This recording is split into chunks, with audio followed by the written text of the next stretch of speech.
Hi everyone, welcome to Civil's Decode.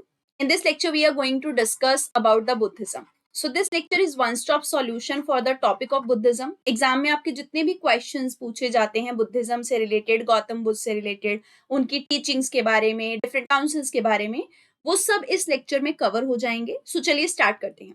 Buddhism जो है इसको गौतम बुद्ध के द्वारा फाउंड किया गया था. बहुत अर्ली एज में गौतम बुद्ध का जो नाम है वो सिद्धार्थ हुआ करता था. अगर प्लेस ऑफ बर्थ की बात करें तो प्लेस ऑफ बर्थ उनका अशोकन पिलर पे इंस्क्राइब किया हुआ है. And the thing is mention कि सिद्धार्थ जो है उनका जन्म लुम्बिनी में हुआ था. और लुम्बिनी जो है आज के टाइम पे रुमिनदेई के नाम से जाना जाता है. And it is located in the present day Nepal. Nepal का जो तेराई का इलाका है, जोग्राफिकल तेराई रीजन, वहां पे उनका जन्म लुम्बिनी के अंदर हुआ था. सो इसका मतलब रुमिनदेई इंस्क्रिप्शन है वो अशोका की, या अशोका का वो पिलर जो है उसको बोलते हैं हम लोग इंस्क्राइब्ड वाले को रुमिनदेई इंस्क्रिप्शन, जहां से हमें डिटेल मिलती है regarding the place of birth of Gautam Buddha. Parents की बात करें तो इनके फादर जो है उनका नाम सुधोधना था. ये साक्या क्लैन के चीफ थे और इसीलिए गौतम बुद्ध को साक्या मुनि भी कहा जाता है और इनको थाट गार्ड भी कहा जाता है. इनकी मदर का नाम जो है वो माया था और ये कोलिया क्लैन की प्रिंसेस थी. दरअसल गौतम बुद्ध जो हैं उनको महामाया ने जब जन्म दिया था तो उनका देहांत हो गया था. उसके बाद प्रजापति गौतमी जो है इनकी स्टेप मदर थी जिन्होंने इनको पाला पोसा. अगर पीरियड की बात करें डेट ऑफ बर्थ की, तो date of birth is a matter of dispute, लेकिन मोस्टली स्कॉलर्स कहते हैं कि इनका बर्थ 566 बीसी के आसपास हुआ था. इनकी जो शादी है वो यशोधरा से होती है. इनके एक बेटा होता है जिसका नाम राहुल था. 4 ऐसे एनकाउंटर्स गौतम बुद्ध की लाइफ में होते हैं, या कह लीजिए उस टाइम पे वो सिद्धार्थ थे, उनकी लाइफ में होते हैं जिनसे ना उनकी लाइफ बदल जाती है. सो इन 4 एनकाउंटर्स को हम कहते हैं 4 ग्रेट साइट्स. सबसे पहले एक बुजुर्ग आदमी वो देखते हैं, उसके बाद वो एक बीमार आदमी यानी सिक पर्सन देखते हैं. Then he saw the dead body. उसके बाद वो एक एस्थेटिक यानी कि जो योगी होता है उसको देखते हैं. ये सब वो जो देखते हैं ये अपने महल से बाहर जाते हुए देखते हैं. जब अपने महल से वो बाहर गए थे उस टाइम पे उनके साथ एक चैरियटर था, प्लस वो उनका दोस्त भी था साथ में, उसका नाम था छन्ना. तो ध्यान रखना है इन्हीं के साथ वो बाहर जाते हैं जब ये 4 व्यू या वो 4 साइट्स वो देखते हैं, जिसकी वजह से गौतम बुद्ध की लाइफ जो है वो अपसाइड डाउन हो जाती है और उनकी लाइफ में सारी चीजें बदल जाती हैं. और इसी के बाद वो सर्च ऑफ द इनलाइटनमेंट के अंदर अपना जो घर है उसको छोड़ देते हैं.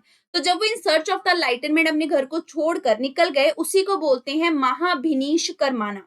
सो इसका मतलब उन्हें ये समझ लगता है कि एक्चुअल में ह्यूमन लाइफ जो है उसका ऑब्जेक्टिव ये नहीं है कि जैसे मैं महल में रह रहा हूँ इजीनेस के साथ, इसका ऑब्जेक्टिव कुछ और है. सॉल्यूशन जो है मिजरी ऑफ द मैनकाइंड का, उसको ढूंढने के लिए ही उन्होंने 29 साल की उम्र में अपना जो घर है वो छोड़ दिया. क्योंकि ये सारी चीजें, बूढ़ा आदमी, बीमार पर्सन, डेड बॉडी, ये सब उनको लगता है कि लाइफ की मिजरीज हैं. सो इनका सॉल्यूशन महल के अंदर तो नहीं ही होगा, राइट. तो जब भी वो एज ऑफ 29 में अपना घर छोड़ते हैं उस टाइम पे उनके जो फ्रेंड है छन्ना वो उनके साथ जाते हैं. साथ में उनका एक घोड़ा होता है जिसका नाम है आपका कंटक. गौतम जो है वो 6 साल वॉन्डरिंग में बिताते हैं, यानी कि घूमते फिरते रहते हैं इधर उधर, तलाश में किसी चीज की, गुरु की तलाश में, शिक्षा की तलाश में. उसके बाद एक संत अलारा कलामा जो है उनसे वो मिलते हैं. उनको ये वैशाली में मिले थे और 1 साल तक फिर गुरु रुद्रक को वो मिलते हैं. जब वो अलारा कलामा से मिलते हैं वहां पे वो उनसे मेडिटेशन की टेक्निक सीखते हैं. उसके बाद उपनिषद के बारे में जो टीचिंग्स हैं वो उनसे जानते हैं. अब ये सारी टीचिंग्स के बाद भी गौतम जो थे वो खुद को फाइनल लिबरेशन की तरफ नहीं लेके जा पा रहे थे. मतलब उनको आजादी नहीं मिल रही थी अपने ख्यालों से, और फिर उसके बाद उन्हें समझ नहीं आता करना क्या है. तो इस वजह से वो अलारा कलामा जो है उनको छोड़ देते हैं और साथ में 5 ब्राह्मण एसेटिक या संत कह लीजिए, योगी, उनके साथ आगे चल देते हैं. फिर वो बहुत रिजिड मैनर में प्रैक्टिस करते हैं चीजों को और सेल्फ टॉर्चर भी करते हैं सच की तलाश में खुद को, ताकि वो सच्चाई को समझ सकें. अब एनलाइटनमेंट की बात करेंगे. Gautam Buddha got enlightened under the Bodhi tree. अब जब एनलाइटनमेंट उनको मिला, इस प्रोसेस को बोलते हैं nirvana. He got the enlightenment at the age of 35 और उस टाइम पे Anand was his disciple. So ultimately Gautam Buddha जब उरुवेला पहुंचते हैं, उरुवेला आज के टाइम पे बोध गया को कहा जाता है और ये बैंक ऑफ निरंजना रिवर पे हमें देखने को मिलता है. तो जब वो वहां पहुंचते हैं एक पीपल ट्री के नीचे वो बैठते हैं जहां से उनको ज्ञान की प्राप्ति होती है. अभी इसी पीपल ट्री को हम लोग बोधि ट्री भी कहते हैं. सो यहाँ पे इनको निर्वाणा मिलता है, सुप्रीम नॉलेज जिसको कहते हैं या इनलाइटनमेंट कहते हैं, ये इनको 49th डे में मिलता है और 49 डे तक ये लगातार कॉन्टिन्यूअस मेडिटेशन ही कर रहे होते हैं।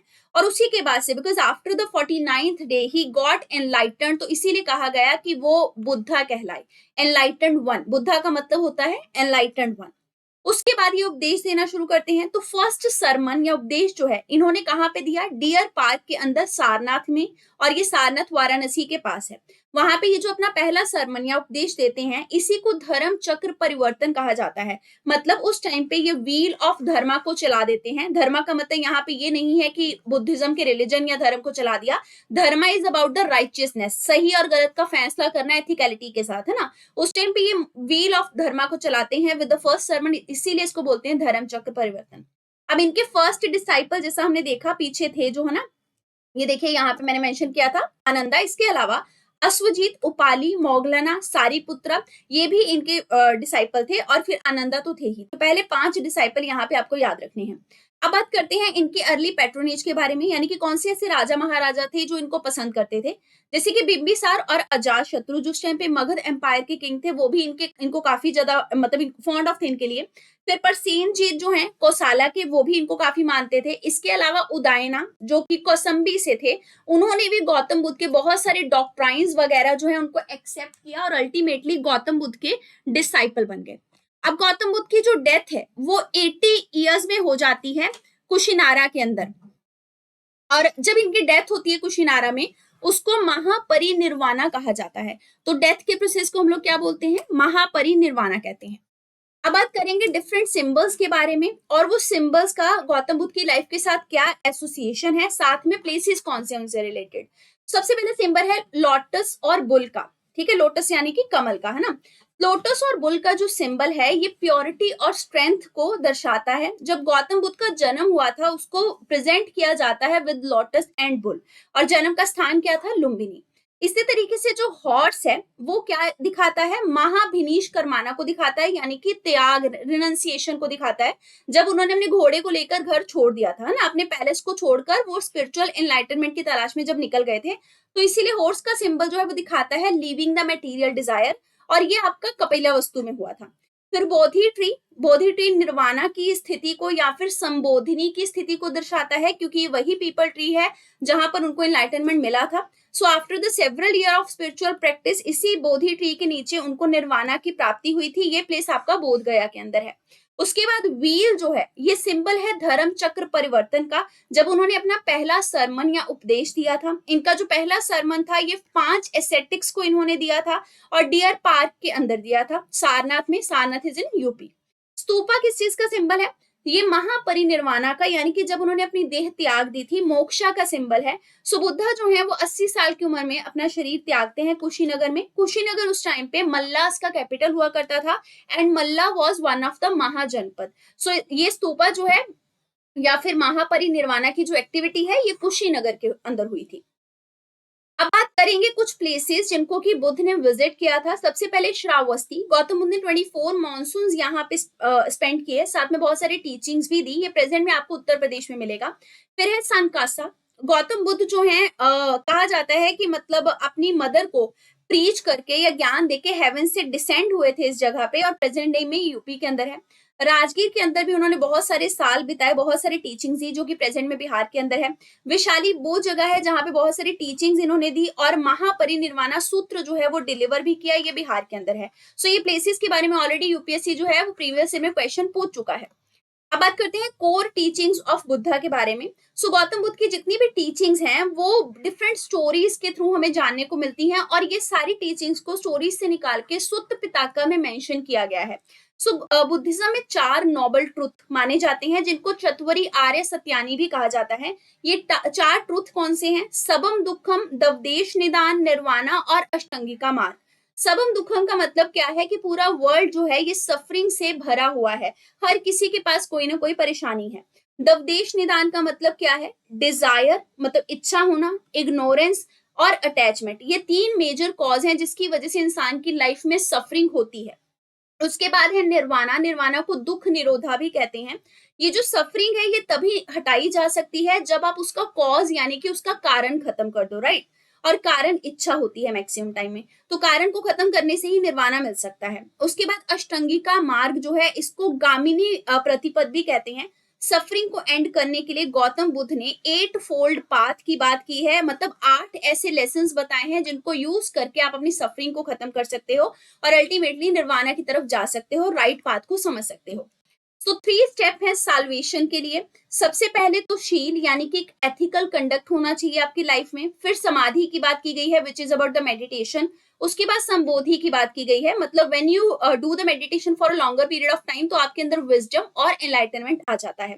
इसी तरीके से बुद्धिज्म में 4 नोबल वर्च्यूज के बारे में बात की गई है। One is maitri which is love, second is karuna, third is mudita. Mudita का मतलब क्या होता है? सिंपैथेटिक वे में जॉय या हर्ष को फील करना, खुशी को फील करना। एंड लास्ट इज उपेक्षा।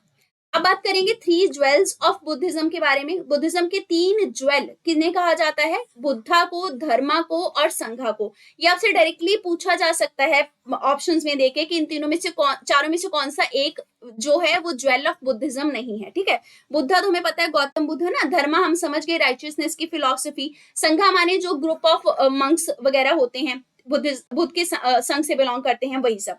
अब नोबल 8 फोल्ड पाथ या अष्टांगिका मार्ग जो मैंने बोला था वो क्या है? ये अष्टांगिका मार्ग या 8 फोल्ड पाथ को जब कोई फॉलो करता है तो अल्टीमेटली ह्यूमन मिजरी या सफरिंग को खत्म करके निर्वाणा को अटेन करने के रास्ते पे चला जाता है। ये 8 आपको पाथ ध्यान रखने हैं। वन इज आपका व्यू राइट होना चाहिए, सही होना चाहिए, आपकी वाणी सही होनी चाहिए, right speech, right livelihood, right mindfulness, हमेशा अपने होशो हवास में रहना, right aim, right action, right effort and right concentration. अब बात करेंगे आइडिया और फिलोसफी ऑफ बुद्धा के बारे में। तो देखिए एक्चुअल में गौतम बुद्ध ने कभी भी गॉड की जो प्रेजेंस है ना तो उसको एक्सेप्ट किया था ना ही रिजेक्ट किया था। तो गॉड की प्रेजेंस और एब्सेंस के बारे में ये हमेशा क्या रहे हैं? साइलेंस रहे हैं। और हमेशा से इन्होंने फोकस किया इंडिविजुअल के ऊपर और उनके एक्शंस के ऊपर।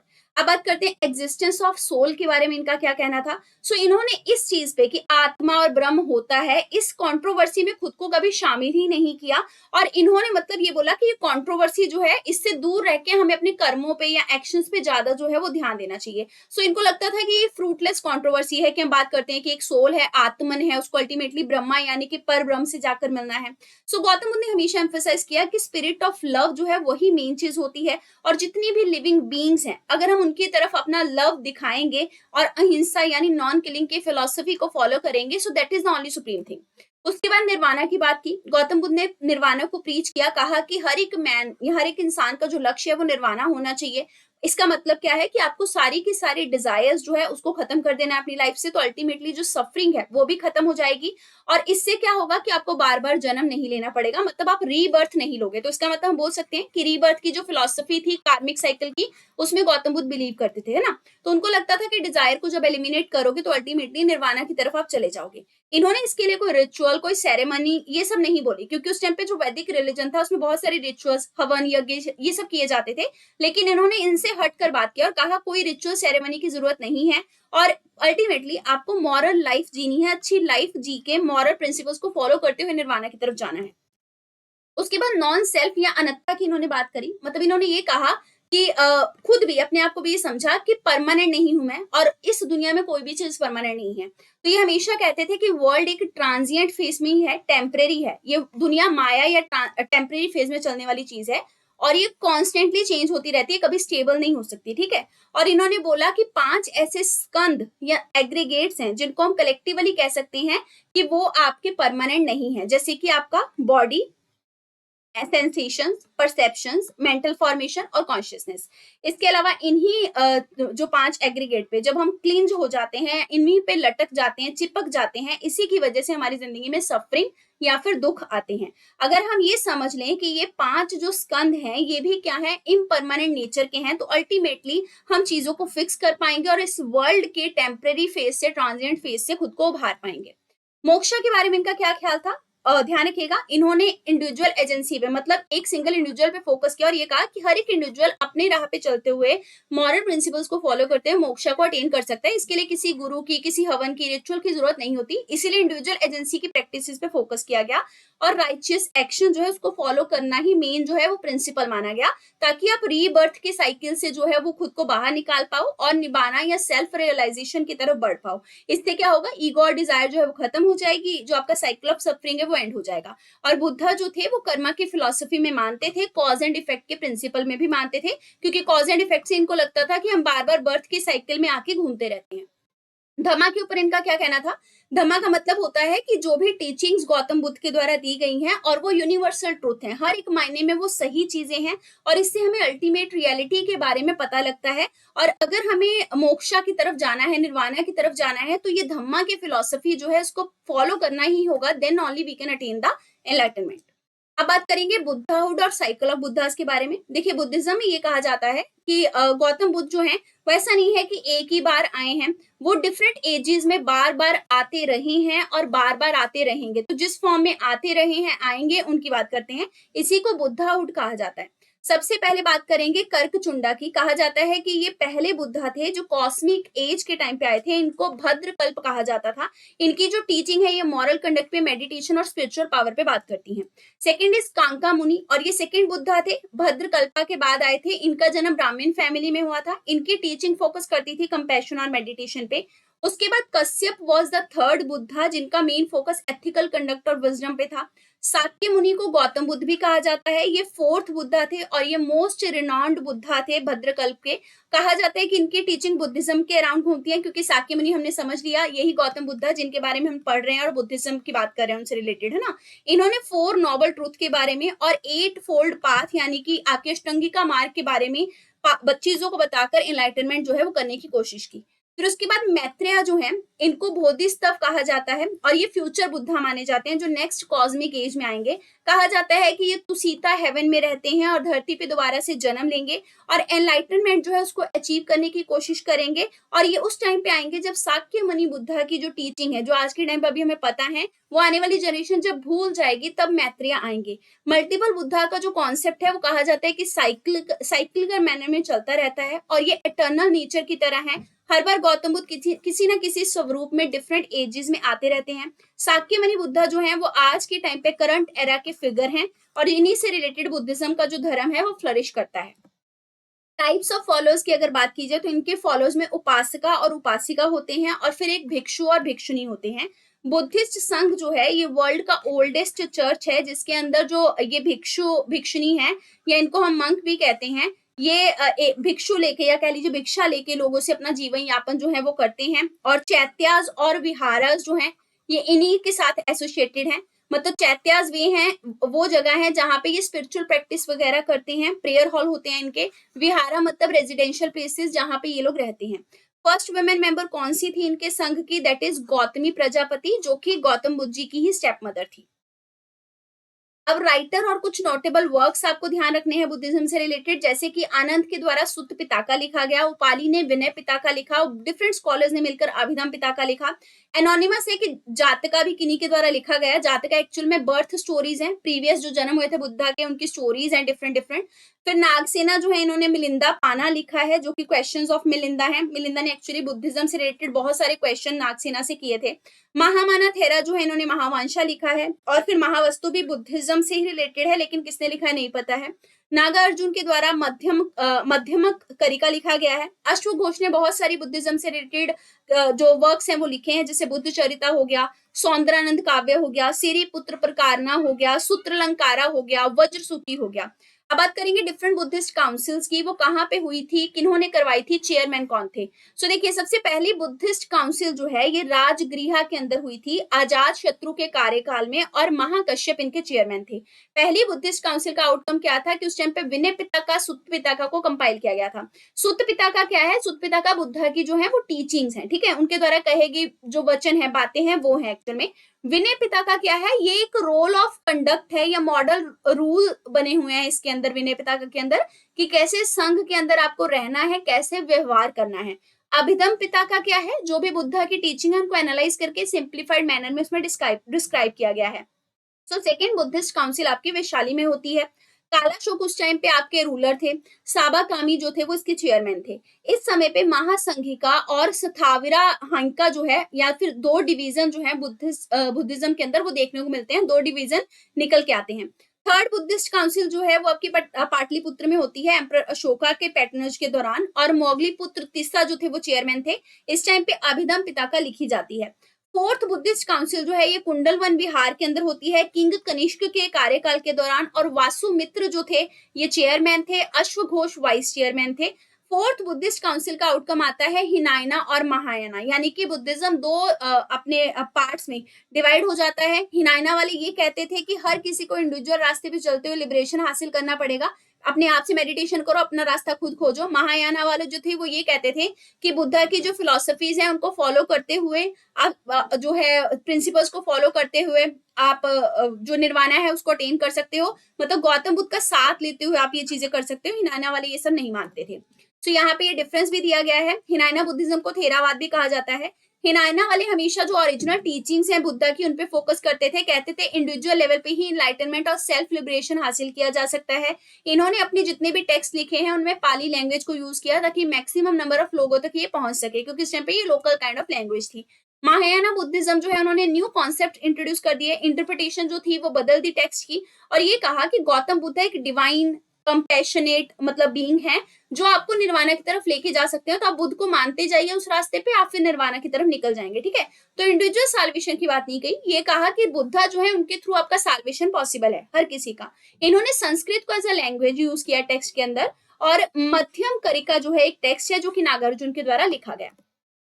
So this is the complete information regarding the Buddhism. अगर कोई पार्ट मिस हो गया हो तो आप कमेंट सेक्शन में मेंशन कर सकते हैं, उसको भी हम सेपरेट वीडियो में कवर कर लेंगे। बट ओवरऑल जितने भी आपके प्रीवियस ईयर क्वेश्चन बुद्धिज्म से रिलेटेड आए हैं वो इस वीडियो लेक्चर के बाद आप अगर सॉल्व करेंगे तो वो हो जाएंगे।